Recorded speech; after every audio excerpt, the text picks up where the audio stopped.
akhona unika lo cebo ukwenza into kubana athi nokuba umfundisi uyalila kubekho noba ngumama mnye uthi ngumntana umuntu athi ngumntana umuntu lo kubekho nobutata mnye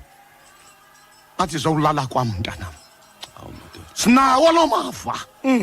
sinawo lo mava wawungena endimeni khangela abalungileyo yiyo loo nto athi uYesu ekugqibeleni athi abo bangakanamkelanga zivuthululeni iinyawo zenu nimke kubo sokuchitha ixesha ngabantu abasingcuka khangela apha ebandleni uzawubhaqa kukhona umama uzawubhaqa ukhona utata uzawubhaqa ukhona umzalwane nodade othi noba kutheni na umntana womntu lo awu madoda wenzelo khangela ke ngoko uba ngoba nina banjalo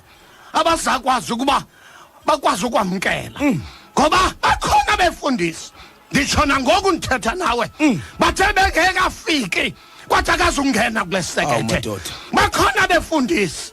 bathe bengekafiki kwathi akazungena banana bahle bokuthandaza kodwa kwakubo enza uceba uThixo athi noba kunjalo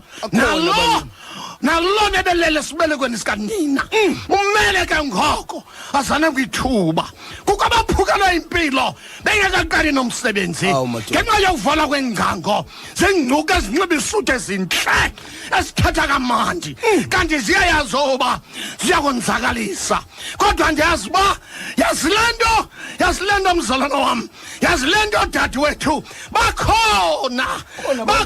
abanyulayo uThixo akubana mabavula izifuba bavula indlu zabo kodwa wena uzokwazi ukuthi aba ndibizela kokuba ndishumayele ivangeli engcwele ubukumkani bamazulu busondele makanonele uThixo ngala mazwi anombathise anibuke uThixo ngoku nangona phakade amen ufefe dodameya masamkele ufefe lwangaungathi ke ngoko ufefe lenkosi yethu Yesu Kristu uthando lukaThixo ubudlelane bukaMoya Ingcwele